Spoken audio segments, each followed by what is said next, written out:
Alright, Okay. action. Thanks, everyone, for coming to the coffee roaster authorization. Now, the first thing that we've got to do here before we do anything else is we've got to go to the kitchen to grab some equipment. Right now, things are living temporarily in the kitchen and on the shelf. I don't. Eventually, hopefully, we'll have a permanent place for everything. But for now,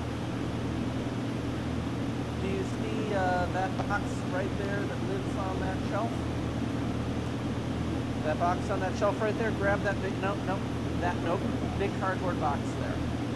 Let's grab that box and take it. And also,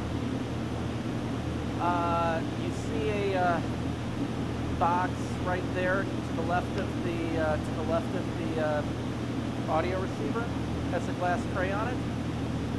Take that off. Grab a couple bags out there. We don't need the whole box. Just grab a couple coffee bags. How many of you have exactly 1 pound? You have more than 1 pound. Okay. Could you grab, on that shelf at the bottom, there's some paper bags. Could you grab 1 paper bag? Okay. Let's head back. No, I don't.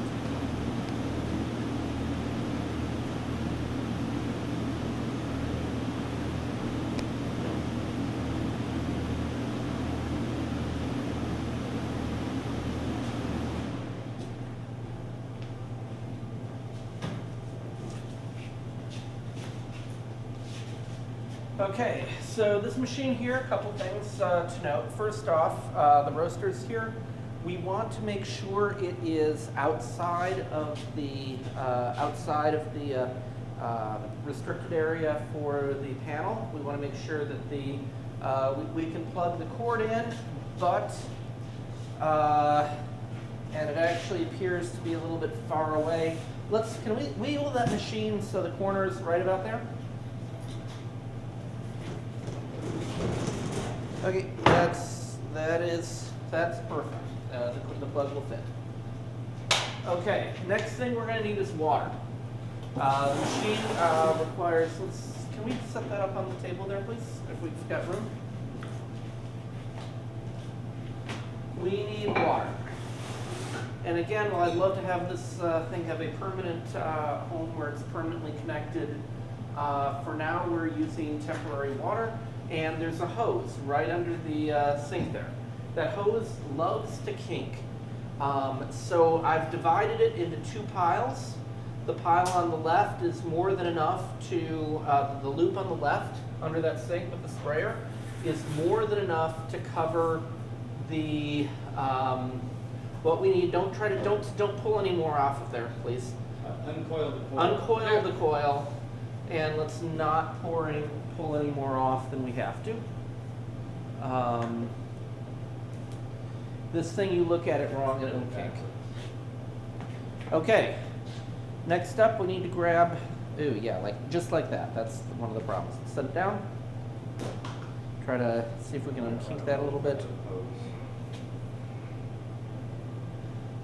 Now I need somebody to grab a bucket.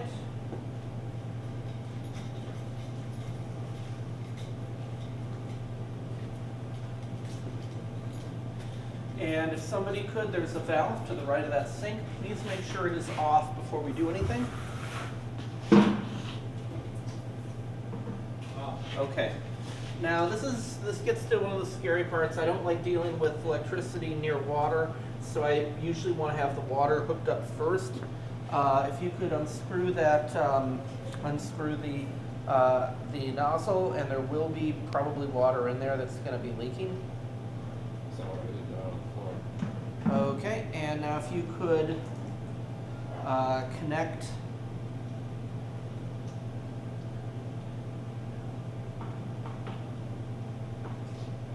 make sure it's nice and tight. Okay, could somebody turn on the water, please?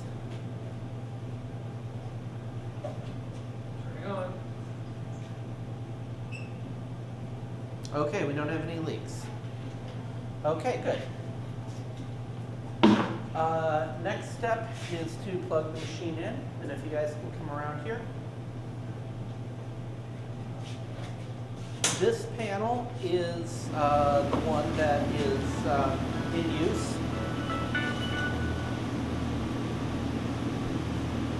This right here, panel outlet, is the breaker for the machine. It's currently on. I need to warn you guys, this is 60 amps, 240 volts. This is not joking around. This is probably the single beefiest piece of electrical equipment that has to be plugged and unplugged in PS1. So if one of you brave souls could plug that in, keep your hands far away from the metal.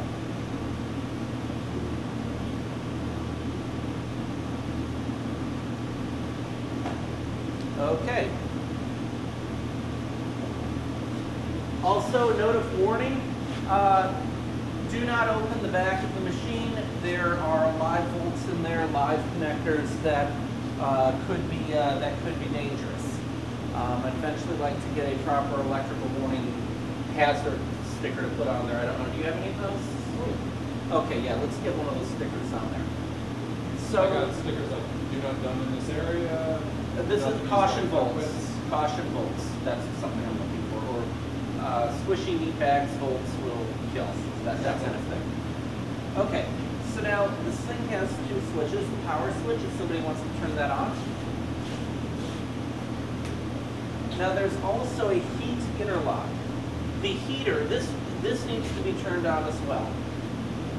Now, just so you know, the heat, that is an interlock. It won't immediately turn the heater on, but when you run a roast cycle, that must be on, or just cold air is going to blow through the machine. You're not going to have any beans roasted. So let me go through some safety, first off, theory of operation. What happens is hot air is sucked up inside the machine, heated, and this very hot air is going to come through, blowing up through the chamber. The beans will be in the chamber, and the air exhausts through here. And this is a cyclone just like the shop dust collector. So any chaff that comes off of the beans is going to be spun around and dumped in this container here, and the air exhaust is the hot air exhaust is going to come out the top of the machine. So in terms of theory of operations, this PID controller determines the air temperature that comes in, and the cycle is going to continue to, this will ramp up as the heater heats up and will stop at whatever the set point is. Now for any of you who haven't used PID controllers, the set point is the bottom number, right now 543 degrees. That's the air temperature that the heater will hold it to. This thing right here that says bean temperature works a bit differently. And what this does is this measures the temperature of the air that's coming out of the exhaust. And the theory of operation is that hot air comes, heats up the beans and the air get to equilibrium, so the air temperature coming off is equal to the bean temperature. And this right here, you would set a set point for the bean temperature, and once that set point is reached, this number will keep rising and rising. Once this set point is reached, the roast stops and the machine goes into cool down mode. I'll talk about the cool down mode later. So the idea is this determines how hot the air is going to roast the beans, and this sort of determines the level of roast. The higher this number, the more roasted the beans will be when they stop. So one thing to note though, this machine can handle between 1 pound and 3.5 pounds of beans. What do you think is going to happen to the roast if you keep this constant, but you have 1 pound or you have 3.5 pounds? You have those two extremes. What do you think is going to happen? Probably going to be uneven, right? What? No. It's not going to be the right. Longer. What? Takes longer. Take more. Yes, it's going to take longer. So how many beans you roast, how much of the beans you're going to roast dictates partially your air temperature and how fast you want it. So if you're roasting 2 pounds, 3 pounds, 3.5 pounds, you want higher numbers here than if you roast 1 pound if you want the roast to take the same amount of time. This is also important because the machine has a 15-minute dead man switch on it. And if the target temperature hasn't been reached in 15 minutes, the machine will basically end the roast right there. And so if you have this set to the minimum and you have 3.5 pounds of beans and you're trying to get a very dark roast, you might not get your dark roast before the machine stops in 15 minutes, which is why if you have a lot of beans, you want to have a higher temperature on the input. The manual for this, by the way, I suggest checking the wiki. There's some discussion on this. The manual suggests for 1 to 2 pounds, 530 degrees, for 2 to 3.5 pounds, between 540 and 560 degrees. So let's talk a little bit about safety. First off, never run the machine unattended. If you're roasting beans, if there's heat going in here, you need to be here. We don't want people running this thing unattended. This thing has excellent safety features, some of which are automatic, but we don't want to rely on that. We don't want a repeat of the laser cutter happening with this machine. Don't roast anything other than green coffee beans. This is important. If you put already roasted coffee into this chamber and you run a roast cycle on it, you could basically cause a fire. Well, yeah, you don't want to and it doesn't make sense. You don't want to re-roast your beans. You roast them once and once only. I covered the minimum and maximum loads. Now I mentioned that chaff is going to come out of the machine, is going to split off of the machine. One of the things that makes this safe, this is what's called a fluid bed roaster, which means that there's air or a fluid that's circulating the beans as opposed to a drum roaster. What's nice is that when chaff comes off, it goes into the chaff container. Versus in a drum roaster, you actually have more of a potential to get a chaff fire because if the chaff doesn't fully come off.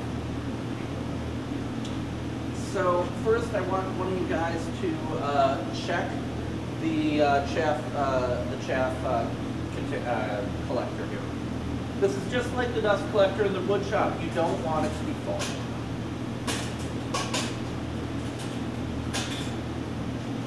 And let's see what's in here. There's a small amount of chaff in there. And I'm actually fine leaving it like that, simply because rather than emptying it, so that way for the next people we authorize, we have something to show them. You're going to have to rotate this a little bit around because you're not going to be able to reach the rear. Yeah, usually it works best if the 2 clamps are here, and a third one there.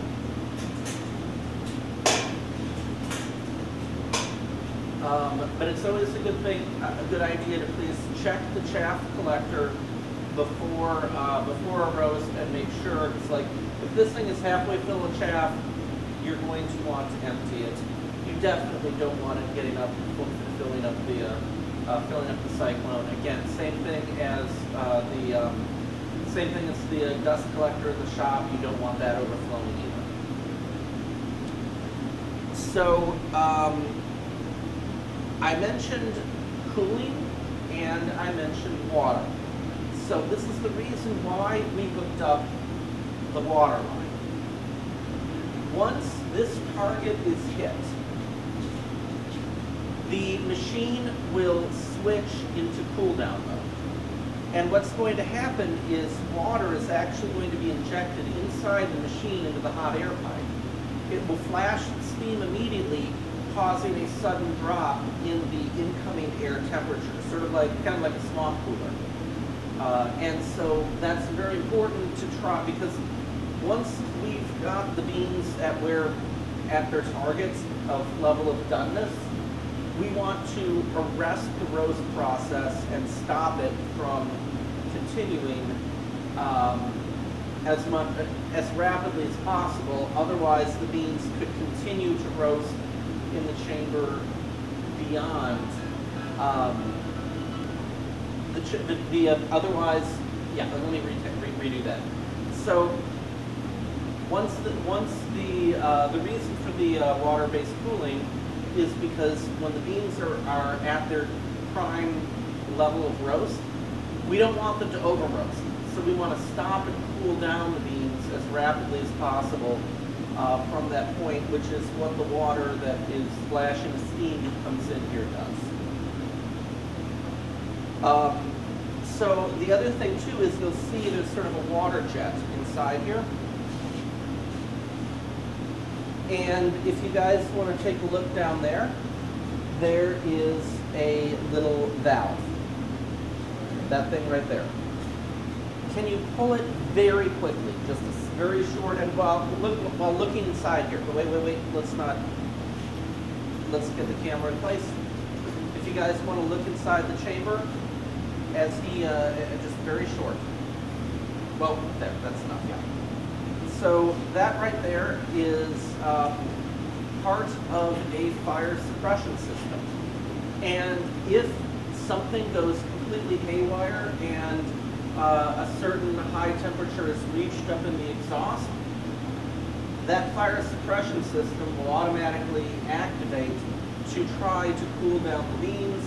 And if you want to stop it, the yellow reset button is how you would stop it. This usually, though, if this is going off, it means there's probably a bean fire happening. Bean fires are rare, but they can happen, and let me talk a little bit about bean fires. Basically,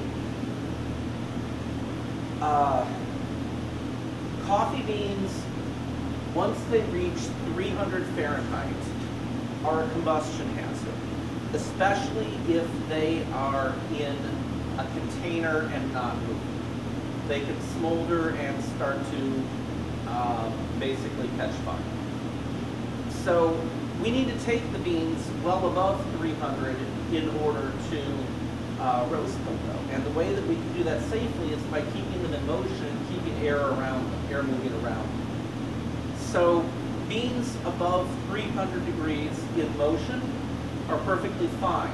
Beans below 300 or above 300 degrees not in motion are a problem. And so that's why once you start this roast, you do not want to stop it except through the cooling cycle. So you don't want anyone to accidentally hit a button and stop it. But also, if, for instance, we lost power to the building, we could have a bad situation. If we have 400 degree beans in the chamber and the power goes off, those beans are all going to fall down to the bottom and probably catch fire. And that is why we have the manual valve there, because even if the machine is off, as long as an operator is standing by, you can actually use that to flood the chamber and put out any bean fire. You're going to destroy your coffee, but if it's caught fire, it's probably destroyed anyway. So that's really important. You don't want to operate this machine without water, because you're basically eliminating the primary or one of the main safety mechanisms of the machine. So I've mentioned the manual sprayer. Also, this metal bit, all of this metal and the chamber coming out here, this part, is going to get very hot in normal use. And one of the things we want to eventually do is label this so that way people know that it is potentially hot and is a heat hazard. But if you were to like grab this pipe after doing a few roasts, you could give yourself a second-degree burn very quickly. So again, we have plenty of equipment in the space that has exposed hot parts, but eventually I would like to try to get some signage on this thing, maybe something so people know that it can pose a heat hazard. And one last safety point here is This roaster must not be used now for commercial production. This is important because we're right now venting into the shop. Now, that means that we're actually releasing both caffeine into the air, which might make some people happy. We're also releasing something called diacetyl, and that's not so good for you. All of the studies show damage happens at high levels over very long exposure periods. So as long as people are just roasting a pound for themselves now and then, we should be fine keeping the machine operating like this. In fact, we probably should maybe prop open the doors so that way we can get a little fresh air when we start the roast. But even though this is a commercial roaster and rated for commercial volumes, we really ideally should get proper ventilation for this thing eventually. And that's why I'm hoping that when the area move happens, we can maybe move it back by the kitchen or something, and there is a vent for the laser cutter that I'm hoping that could be utilized at some point. Because then, as long as we have a vent with a fan and a hood over this pulling it out, then we could actually, we have no issue at all, and there isn't any issue around emissions on it. Could you just use a shop vac? A shop vac? No, because it'll, Put the the shop exhaust vac, outside. unless you put unless you ran a big long exhaust hose, no. Actually, that was literally what I was thinking. Oh. Like, using the shop vac to pull it out and then just expel it out. Yeah, that's the thing is that the air that comes Okay, out, the you air got that me. comes out of here is going to be fairly hot. Normally they recommend a hood so other cold air can be mixed in, and that the CFM of the fan for the exhaust is enough to accommodate both the air volume of this and enough other air to cool it off, so that the exhaust fan doesn't doesn't run into any problem. So that's this thing in a nutshell. Can you open up that box there, please, and unbox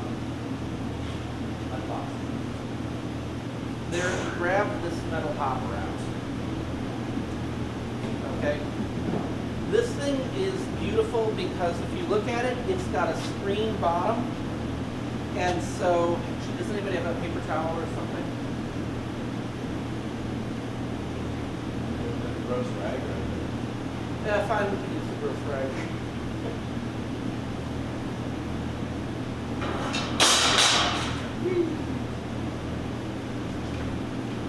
This water, before we set that thing down, let's wipe up this water. So, what I was going to mention is when the beans are done, this handle will cause, raising this up will cause the beans to drop out. And so we have two alternatives for cooling beans. Let's put that on there. Notice, by the way, before we do, there's some screens on the bottom, and there's a gasket around here. What's going to happen is, once this temperature is reached, that begins the cool down phase. Once the temperature reaches 370 degrees, at that point you have a choice. You can stop the roast, dump the roast into here, into the hopper, and fans under this thing will turn on and blow air. And so that's what satisfies the rule of beans above 300 degrees have to be kept cold by air. So you can externally cool in there, which is also helpful if you have a second roast, because then you can start another roasting while beans are being cooled here. You alternately can cool it in the chamber. You can leave it in the chamber, but the thing to note in the chamber is when you see the temperature here, the temperature is still, you could have 200 degree air coming in. So if you want to really arrest the beans roasting, you should probably consider dumping it fairly early on. And we'll see that happen when we actually go to roast the beans. So let's talk about the roasting process itself. Just like any PS1 authorization, I'm just here to show you how to use the machine safely and how to get a finished product. Fluid bed roasters usually are fairly good to use for new people. They will generally produce good roasts, but if you really want to get into this, people spend lifetimes learning about the intricacies of roasting coffee. So let me talk a little bit about what happens exactly when coffee is roasted. So coffee roasting, and I'm standing in the middle of it. As for roasting itself, when you do a roast, there are physical changes that are going to happen in the coffee bean, and there are two sort of moments that can be somewhat difficult to identify, but that are very important, that are referred to as first crack and second crack. What happens in first crack is because if you look at a coffee bean, there's going to be a small crease inside each of the dry beans. What's going to happen at first crack is the water that's inside there is going to boil, the bean's going to be giving off carbon dioxide, and the bean's basically going to crack itself open at that seam to let off steam and carbon dioxide. It's also going to be dumping out a little bit of extra chaff at that point. That process is referred to as first crack. Now, I can show you sort of here the various stages of the roasting. So what happens here is first crack occurs here. So if you look here, the beans aren't really open, and afterwards the beans have actually opened. But if you also notice, the beans aren't shiny. Now, you then have if you keep roasting, you get to what's called second crack. And second crack is when the cell membranes themselves within the bean basically rupture, and the bean becomes mossy looking because oils inside the bean are basically leaking out onto the outside surface of the bean. And that produces a different set of roasting. So if we want to look here at this chart here, you can see first crack occurring here. And what's important to note is that as you approach first crack, a lot of the astringent flavors are going to be given off and expelled from the bean, which is good. Some of it is referred to as grass-like. I've heard people refer to coffee before first crack as tasting somewhat like eating grass, and it's not good. So first crack is basically once first crack is completed for all beans, that is probably the earliest that you are that somebody would want to drink coffee. And that's what's referred to as a city roast. And as you can see here, the acidity rises, and it hits its peak shortly after first crack. After first crack, you're going to get more and more development of the bean as more and more stuff is coming out of it. And so that's actually why, for example, the most caffeinated coffee is as lightly roasted as possible, because most of the caffeine is in the bean. The more you roast the bean, the more caffeine is going to come out into the air, which might make people around us happy, but when you brew a cup of it, it won't be as caffeinated. So the caffeine is going to be coming off as you continue to roast, but your acidity is going to be highest at shortly after first crack, and the bitterness is going to be at its lowest point. So that's something to consider, because if you are buying sort of artisanal coffees, if you want to sort of show off the terroir specifics of tastes of a given bean from where it's grown, you generally want to be roasting on the lighter to medium side. And so after first crack, once it's completed, that's what's called a city roast. Then if you start letting it develop further, you get to what's called a city plus roast. And if you play chicken with your coffee and want to take it to right before second crack, that's what's referred to as a full city roast. So that's sort of the city, city plus, full city, and then second crack occurs. Now once second crack occurs, after second crack, a lot of the flavors that are going to be developed are you're going to have a dark roast, and a lot of the terroir is probably going to be gone by this point, and you're basically tasting more roast taste than you are anything else. So when you look at, for example, French roast or Viennese roast, those are coffees that are roasted past second crack. And so as you can see here, sort of past second crack, acidity is peaked and it's going down. Meanwhile, bitterness is going up. The body of the coffee is building slowly, and it actually keeps building even higher after second crack. So coffees that have a lot of body and low acidity are going to be in that area, but they also are going to be more bitter.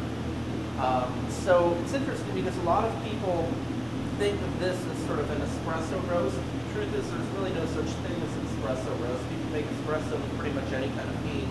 And I believe in some areas of Italy you can, they purposely go for sort of a full city before second crack for their espressos. So essentially this is sort of the curve of where you're getting, and if I can sort of show pictures of what the beans look like. So if we start with green, you're going to start getting color change early development. Then you get first crack and the beans look like this. This is first crack after development. So this is sort of, I would say this is a city, this is a city plus, continuing development and darkening. This is what I would say is a full city, and then second crack occurs, and this is where you get into the French and Viennese categories. So who here wants to go first? Okay, what beans do you have? Which do you want to roast? The New Guinea. Okay. The nice thing about Sweet Maria's is that it suggests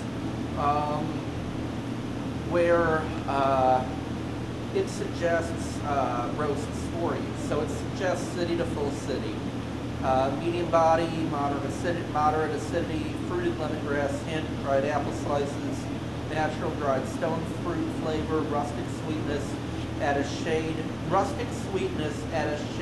more roast development.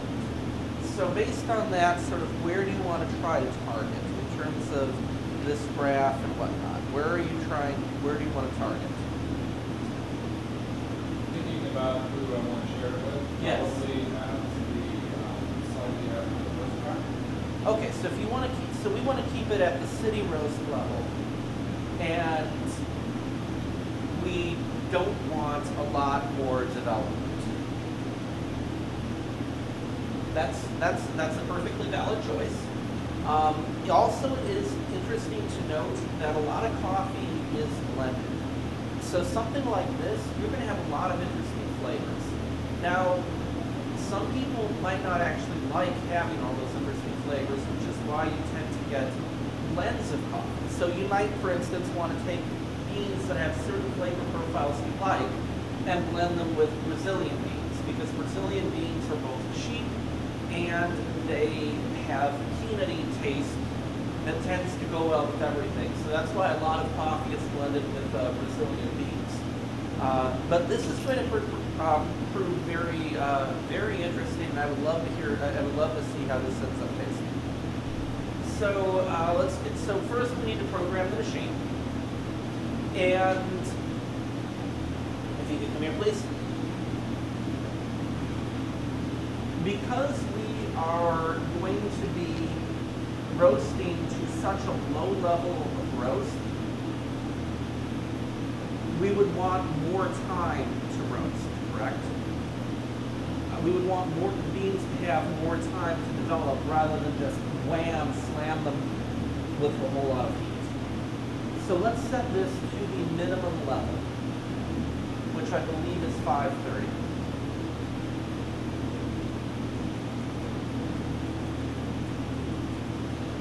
Yeah. Can it go anymore? I don't think it can. No? Okay, 530. So our air temperature coming in is going to be 530 for this roast. And our bean target temperature, I would suggest, I've mentioned this, now we have limited experience with higher levels of roast. We generally consider 375 degrees to be a good point for the beans will have already gone through the first crack, but will not have a lot of development to them. So we've got this thing programmed, these two numbers here. Once the beans are done, you're going to want to write this down so that way you can either improve it or tweak it. If you find that you think it should be roasted more, you can up this number, for example, if you want to buy the same beans and roast again. Yeah, this definitely seems like the kind of thing where I'm going to end up with an Excel spreadsheet. Exactly. I mean, this is the kind of thing where you can literally spend a lifetime learning this stuff. So now you have 1 pound exactly. Yep. Okay. Let's grab the funnel out of here. Where's the box? Coffee box? Here.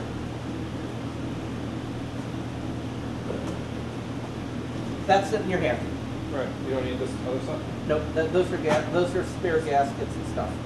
Okay, let's take that out. This right here is a metal funnel. I like using metal because this thing can get hot. Right now, this is cold. Completely safe to touch.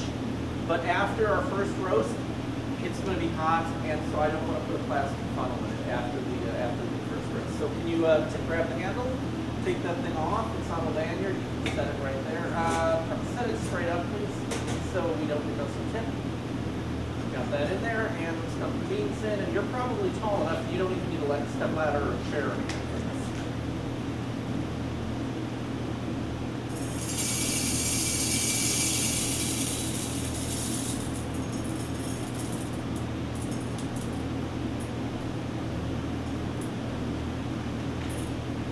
You got all the beans out? Yep. Okay, let's take the funnel off. And very important to remember to put that cap back on. One thing to note, there's actually an air pressure sensor.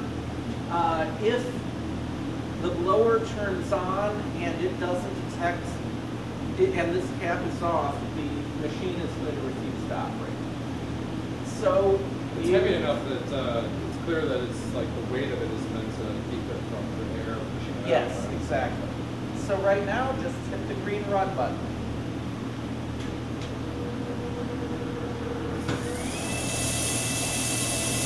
And you can see the air temperature is going to start to rise. And you can see the exhaust temperature.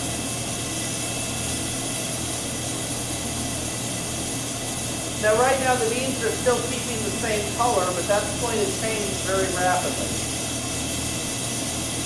It's impressive how quickly the temperature rises. There's a huge, that's why there's a 16 amp 240 volt heater. Right. And it's actually 208 volts, but yeah. One of the things, there's supposed to be a light that illuminates the chamber, which apparently is not included or got broken off.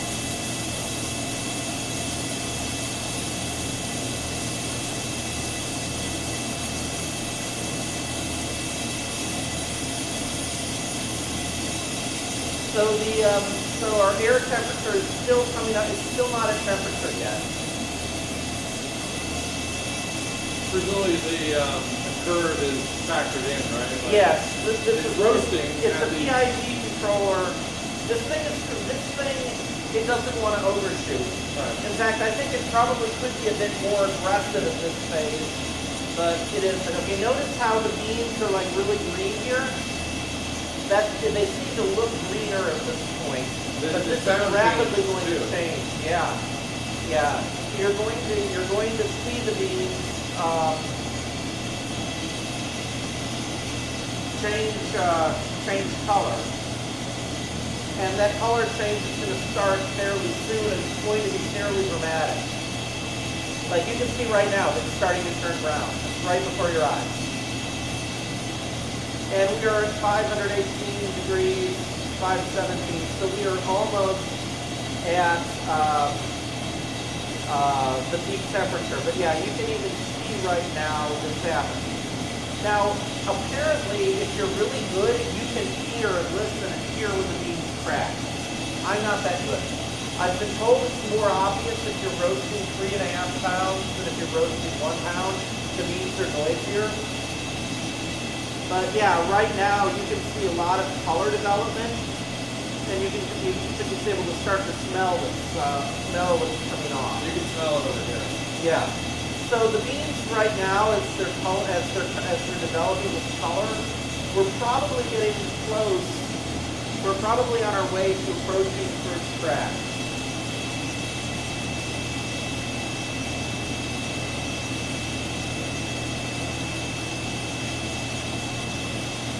Yeah, they're really starting to get dark here.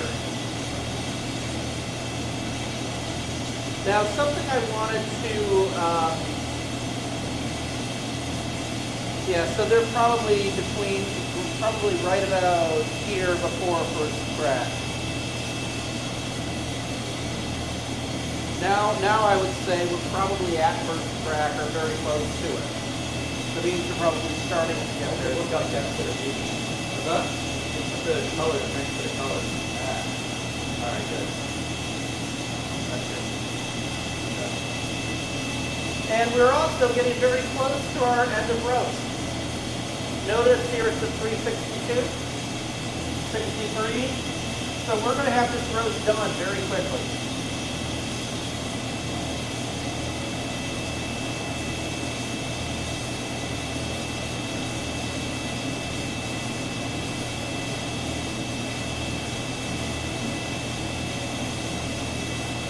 We're close.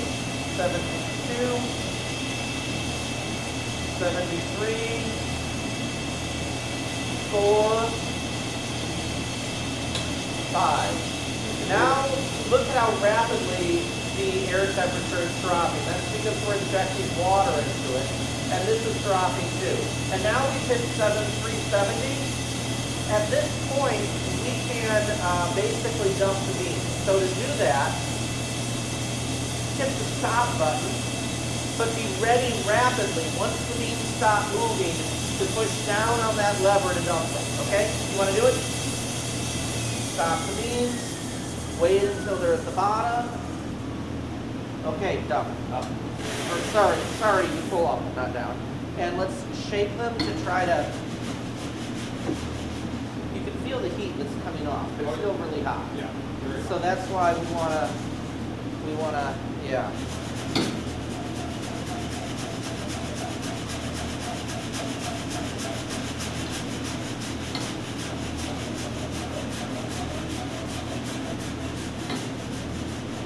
Now something that I forgot to mention, I probably should mention, yeah, you probably don't need to shake a new proteins out there now. Let the air do its job.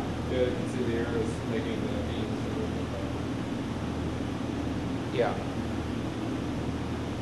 So, something I forgot to mention, by the way. When you look at books, they're going to talk about bean temperature and first crack and whatnot.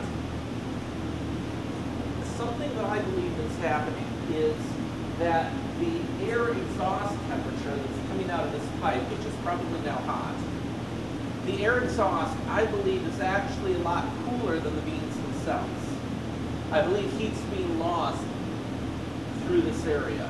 And so if you look at a book for what temperature first crack occurs at, this bean temperature is, I believe, far lower than what any book is going to say. Or sorry, this bean temperature is far lower than what a book will say. But at the same time, I believe it's because it's underestimating the mean temperature. One of the things I would love to do is get an infrared thermometer like installed in here that could actually measure what the actual bean surface temperature is. Something like that would be really fascinating for data collection. But we can basically assume though that this is a consistent way for this machine to get to a particular roast level. So even if it's wrong, it's still consistently wrong, if you get what I mean. But yeah, I've seen that first crack is considered like well above 400 degrees, but yet we stopped the roast at 375, and this coffee has definitely undergone first crack. In fact, if you look at the beans here, if you take a look at one of these beans, you can see how it is cracked open and there is chaff being expelled from it. Make sense? So yeah, so that and I think these beans are probably Might cool off quick. Yeah. Just stick your hand in there, but it's probably not. Yeah, totally. Okay, grab yourself a bag, one of those.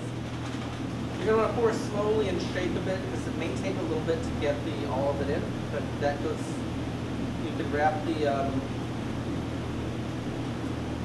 around here. Tilt. Just do it slowly and pour that way. Make sure you're covering the spout.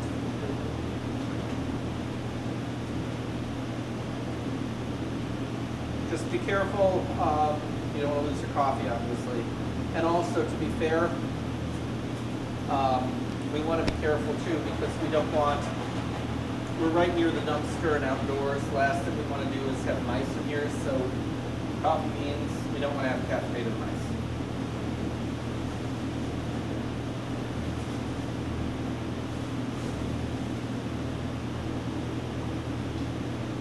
Trying to shake this down to the bottom before the rest in. There we go.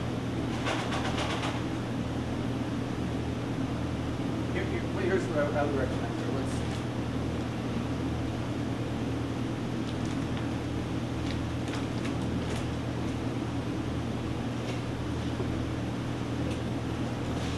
Get it wrapped around here. Yeah. Hold it with one hand, and then we can.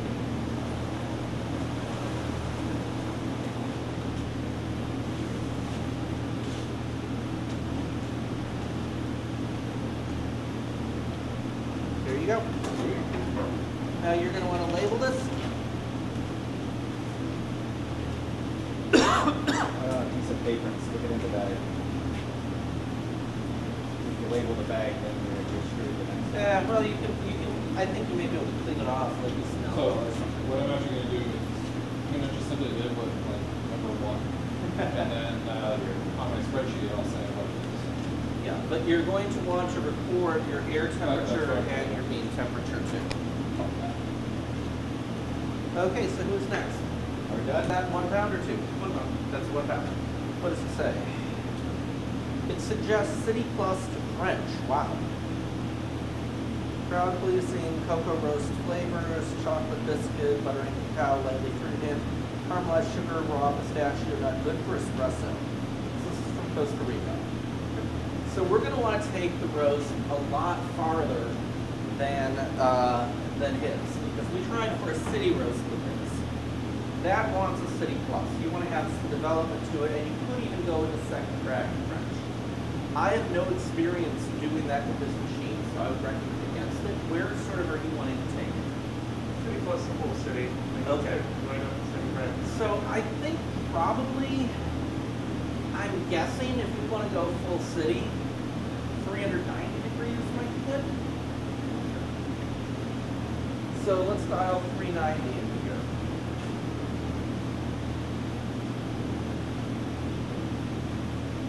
Now, because we are doing 1 pound, I still would suggest leaving the air temperature at 530. So yeah, let's cook your beans in. And careful, that top is going to be hot, so that's why.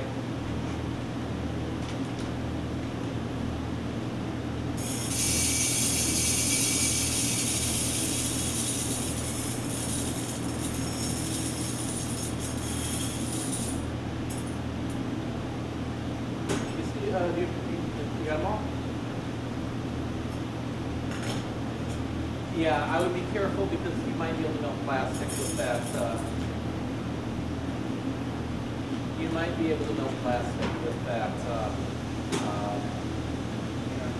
Yeah, with that heat, because that stovepipe or that exhaust is going to be hot.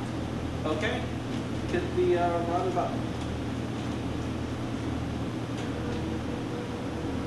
Now this is going to be interesting. The other good thing is because this thing allows for better roast, if we played chicken improperly and actually started going into second crack, if we got second crack of some of these beans, you're still going to have good sauce.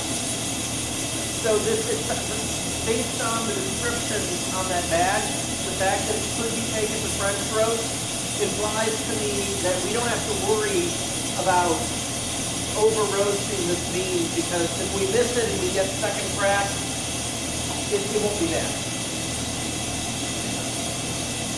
So, to be clear, when they start talking about things like hints of chocolate or whatever, that's being done at the bean level, not at the roasting level, right? Well, there's a couple things that are happening. Because the beans have natural stuff in them that adds flavor.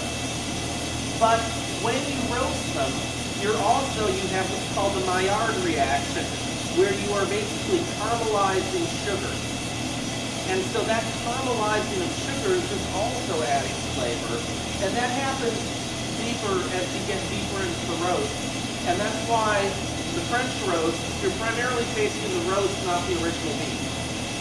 And usually if people are buying expensive gourmet single origin beans, they're kind of wanting to taste sort of the terroir of the bean. Oh yeah, you can see the color really start to develop here. There's an audible change as well. Yeah, but now it isn't. This is not first crack. Supposedly, you can actually hear the beans cracking, and I don't know how well you can hear it over the furnace room. And given the normal noise, in fact, one of the things I would love to do is have somebody who has experience with digital audio processing put a microphone in the machine and try to make a computer audio filter that can detect the difference between a bean hitting the glass versus a bean going through first crack.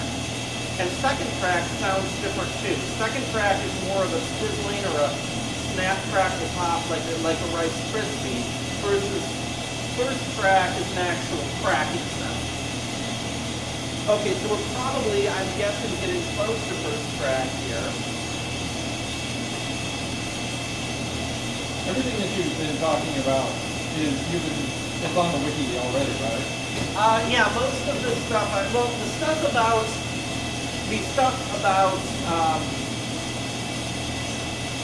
the intricacies of what happens at first crack and whatnot isn't, but all of the safety info is on the wiki. I suggest referring to the wiki. Yeah, we probably are past first crack, or we're probably at or past first crack right now, and we're basically approaching city at this point.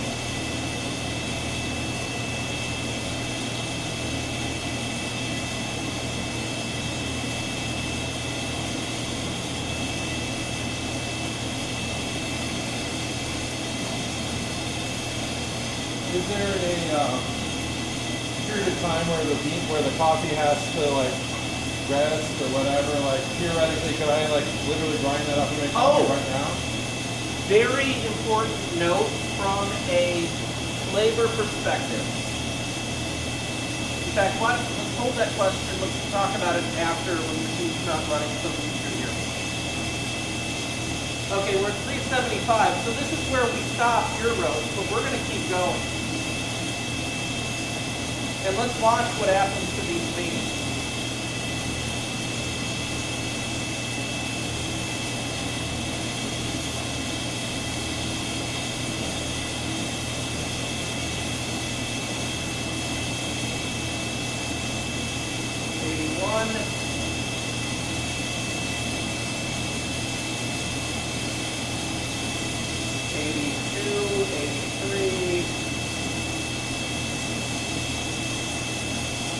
Really smelling good here. You can really get, because more is coming out of the bean, so we're smelling it now.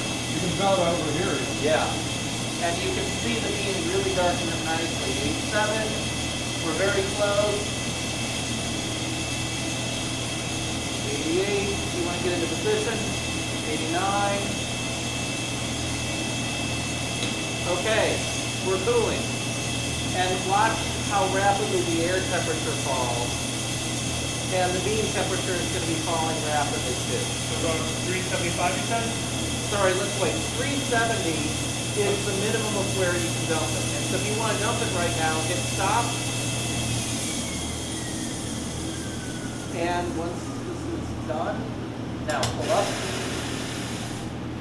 And let's shake it a bit to try to get the beans over the airflow. Now the beans are still going to be pretty hot, but let's let them. But now you can see right here, if I can grab one of these beans. In fact, can we grab one of your beans to compare? Actually, sure. Oh. Yeah, so here, this is where the chaff is expelled. But it's going to be a little, this bean here is a little bit darker. So I think we are probably, this is definitely, this year we're targeting city, maybe city plus. This is at least city plus, potentially for the city. We might have been able to take it a little farther, but again, the problem is it's sort of like plain chicken. You can't reverse the development of the beans if you over roast them. So, what I would recommend doing is seeing how this is, and you can then experiment. And if you think it should have been taken farther, you can try taking it farther on the temperature. If you think it's just right, it's just right. I mean, it's up to you in terms of that. Something I forgot to mention, kind of important, something I forgot to mention, is that coffee beans should be left to rest 24 hours. This isn't a safety issue, this is more of just from a flavor profile development issue. Right now, you don't want to grind those beans and make a cup. You want to give them a good 24 hours to rest at a minimum. And I've even heard it said that the flavor will actually develop even further over 2, 3, 4 days. It's But like 2.5 or 3 days. something, yeah, I've heard that as well. Most of the CO2 is expelled in about 3 days. Yeah.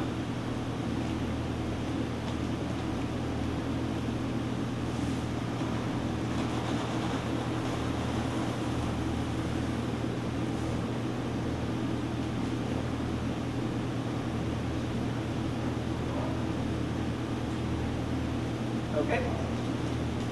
And who's next? Okay. We're going to have to cover another process here. If you want to come over here.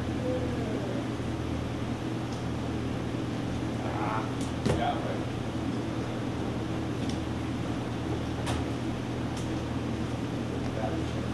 You want to come over here?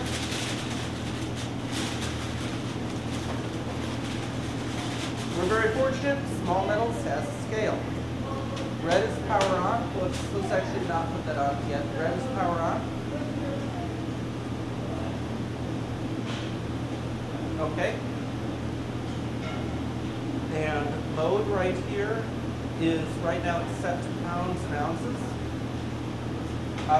That's probably good enough. Let's put the bag on it. 0.3 ounces, hit tear. Let's weigh in about 1 pound of beans.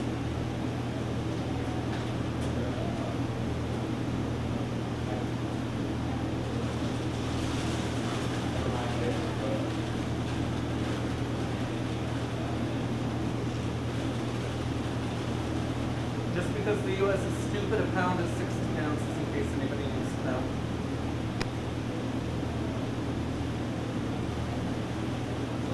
Weren't we having a discussion about this? You thought, how many, didn't you?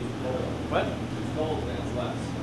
Okay, well, okay. I want to take a look, say about 0.2 ounces. Hold on. Gold. Because mirror. Give me a little bit now. Not a lot. Couple beans. Yeah, but how many hogsheads? Okay. That's about. Perfect. Okay. Not even good. That's not Now, good. something to note, good thing about green beans is they keep up to a year. They can easily be used a year after, you can keep them for a year easily. It's only once the beans are roasted that sort of the Mission Impossible bean starts playing, you know, the given amount of time as they're being flavored. Theo said people age beans. I mean, you can, I mean, there's different processes that are basically where you're fermenting the beans. Now, before we pour that in, I forgot to look. What can I see what type of beans do you have? Okay, Kenya, Kirinyaga, Kamwangi, Peaberry. Sorry, I'm not. Okay, this suggests city to full city. Deliciously fruited, accents of navel orange, cranberry, orange marmalade, plum grape, fresh squeezed lemon, allspice, cardamom, bright, juicy body. So this, the question here is how much acid do you want in this? How acidic of a coffee? How far do you want? How do you want to roast it? Because this could go again city to full city. Sort of, what are you thinking?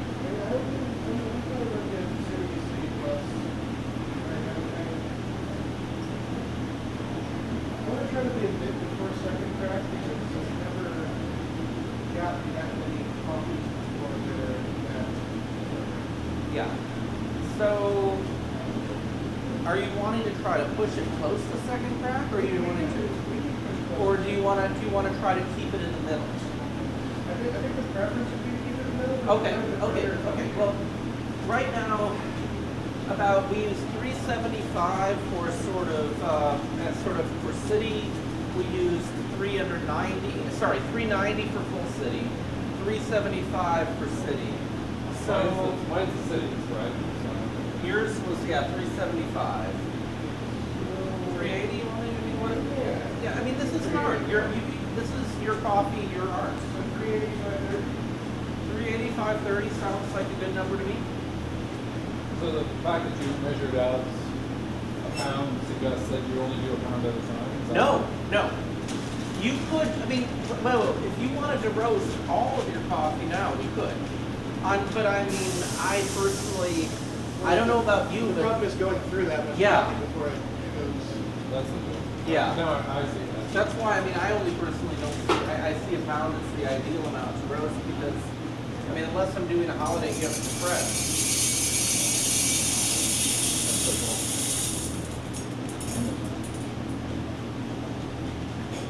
I just didn't want to be.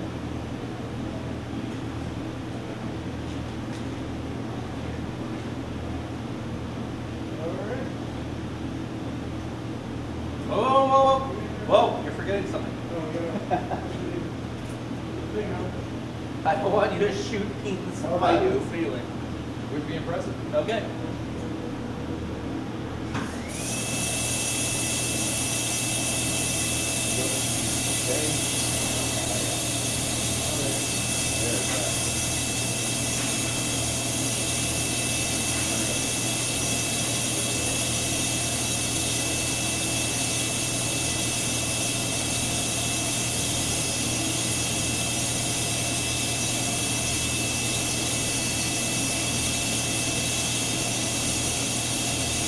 Yeah, one of the things I'm looking for, I don't know if any of you guys have any thoughts, but basically a light fixture that can attach to conduit. Because if we get a light fixture that attaches to conduit, we can actually light up the roast, and it makes it easier to develop or to determine sort of what the flavor or the color development of the beans if we have more light. I mean, it's fine. The machine works fine, obviously, without it. But this is more of a aesthetic preference, more of a Yeah. Another thing to note too is if we decide that we need to stop the process earlier, you can actually change these numbers mid-roast. From what I can tell, it takes about 5 seconds for the controller to recognize that you've entered a new number. But it is possible that you could lower it, or if it looks like you want to take it farther, you can attempt to raise it if you have enough time for the machine to sense the raise, because basically what it doesn't immediately take effect. It seems that when you hit the up or down button, the controller waits about 5 seconds for you to stop pushing buttons before it realizes you're done. It's a real command. Yeah, we're getting some nice early color development here.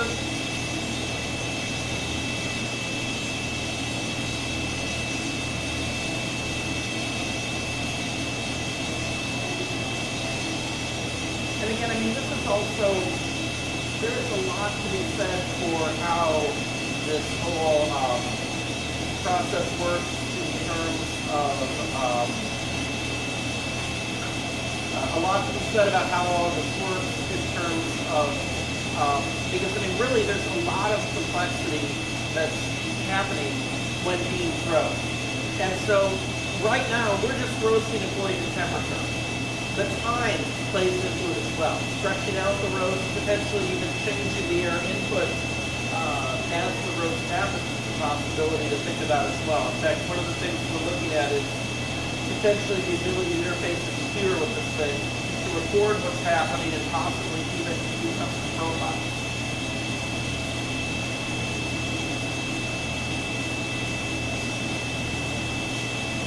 Yeah, I was looking at that open source roasting program. Okay, we're getting close. You want to get into position?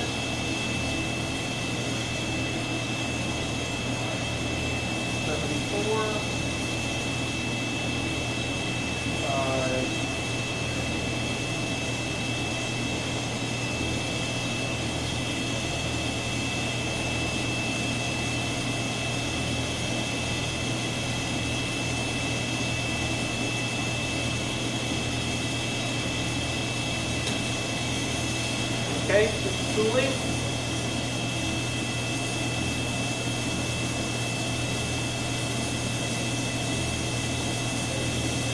Okay.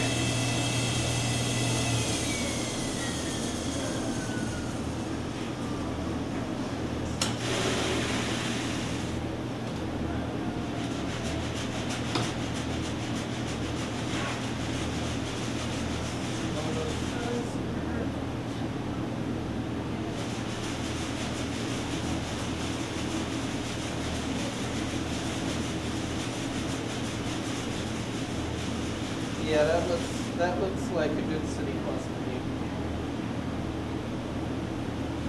Let's let it cool off a bit more. Okay, let's put stuff away now. Here we go. If somebody could grab the hopper, please.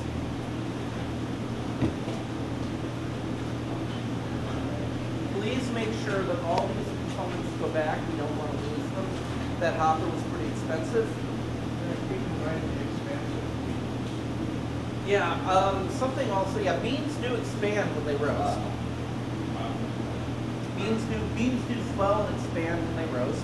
Also, they lose weight. So in fact, if you put that on the scale, you probably have lost about 15% of the weight. Significantly later. Yeah, you lose about 15% of the weight when you roast. So if you want to give somebody 1 pound of coffee, you really need to roast about 1.2 pounds of beans. So we want to make sure, again, as authorized coffee roasters, we want to take care of the equipment. We want to make sure that nothing gets lost. So let's put the funnel and the hopper in here. Let's get this box back into the kitchen on its shelf where it belongs.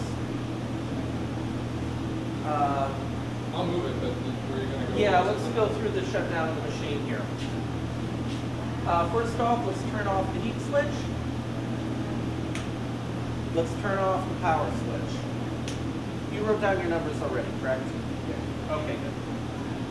So next thing we want to do is we want to, before we deal with water, we want to unplug the power. Let's do that.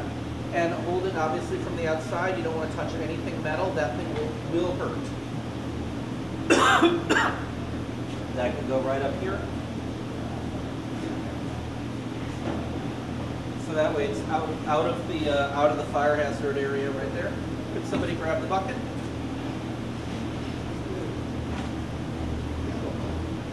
Oh, that's actually for resetting a counter.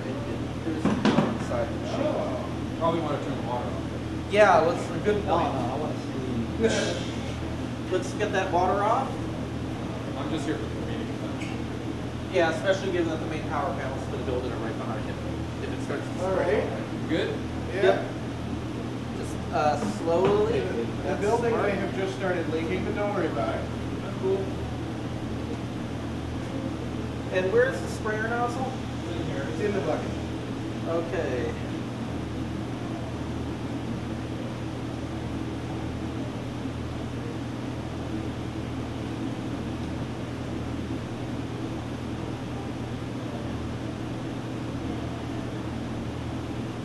Good.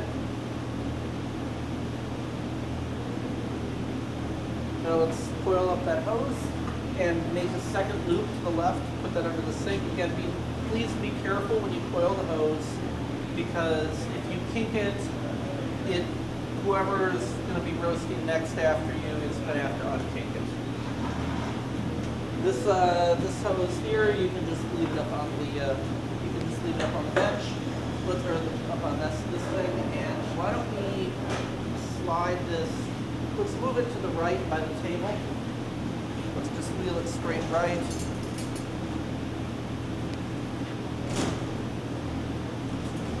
That's good right there. So we have a walkway here. And that is it. Consider all of you guys authorized for coffee roasting. Feel free to come in and use the machine anytime. And yeah, thanks and have fun. Yeah. Thanks very